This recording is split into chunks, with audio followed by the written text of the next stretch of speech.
టాలీవుడ్ లో ఎప్పటికప్పుడు కొత్త కంటెంట్ తో ప్రేక్షకులను ఆకట్టుకుంటున్న నాని ఇప్పుడు సరిపోదా శనివారం సినిమాతో మన ముందుకి రాబోతున్నారు. ఇక ట్రైలర్ తో సినిమా పైన మరింత హైప్ క్రియేట్ చేస్తున్నారు. వివేక్ ఆత్రేయ దర్శకత్వంలో రూపొందుతున్న ఈ సినిమా ఇప్పటికే విపరీతమైన అంచనాలను రేకెత్తిస్తోంది. అంటే సుందరానికి వంటి క్లాస్ చిత్రానికి దర్శకుడైన వివేక్ ఈసారి మాత్రం మాస్ జోనర్లోకి అడుగుపెట్టారు. ట్రైలర్ విషయానికి వస్తే మొదటిగా ప్రేక్షకుల దృష్టిని ఆకర్షించింది మాత్రం నాని పాత్ర.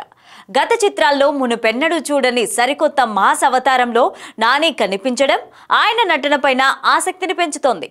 ట్రైలర్లో సాయి కుమార్ వాయిస్ ఓవర్తో నాని పాత్రను ఎలివేట్ చేసిన విధానం ప్రేక్షకులను థియేటర్కి రప్పించేలా కనిపిస్తోంది. మాస్ యాక్షన్ సన్నివేశాలు, మునుపెన్నడూ చూడని పవర్ఫుల్ డైలాగులు నాని ఫ్యాన్స్ లో ఉత్సాహాన్ని కలిగిస్తున్నాయి. కోపం వస్తే ఎదుటివారి కష్టాన్ని కూడా తన కష్టంగా ఫీల్ అవ్వడం, కేవలం శనివారం మాత్రమే తన కోపాన్ని చూపించడం, అలాగే డైరీలో పేరు రాసి రౌండప్ చేసి ఆ వ్యక్తి అంతు చూడడం వంటి అంశాలు హైలైట్ అవుతూ వస్తున్నాయి.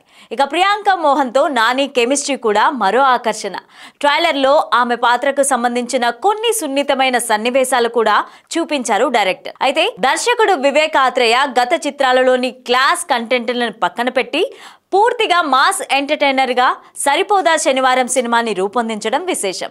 సైకో పోలీస్ పాత్రలో ఎస్జే సూర్యతో నాని పోటాపోటీగా నటించడం, వీరిద్దరి మధ్య face to face scenes trailer లో హైలైట్ గా నిలిచాయి. సూర్య పాత్రకు ఉన్న పవర్, ఆయనతో నాని మధ్య చోటు చేసుకునే సన్నివేశాలు సినిమా మొత్తం రసవత్తరంగా సాగుతాయని సంకేతాలు ఇస్తున్నాయి. సినిమాలోని సంగీతం కూడా పెద్ద ప్లస్ అయింది. జేక్స్ బిజోయ్ అందించిన బ్యాక్గ్రౌండ్ స్కోర్ ట్రైలర్లోని కొన్ని సన్నివేశాలకు మునుపెన్నడూ లేని ఇంటెన్సిటీని అందించింది. వీటితో పాటు ట్రైలర్లో చూపించిన యాక్షన్ సీక్వెన్స్ సినిమాపై మరింత అంచనాలను పెంచేస్తున్నాయి. సినిమా పేరు వెనుక ఉన్న కథ కూడా ఆసక్తికరమే. ట్రైలర్ చూస్తే నాని పాత్ర శనివారం రోజునే తన కోపాన్ని బయటపెడతాడు అనే విషయం క్లియర్గా అర్థమవుతుంది.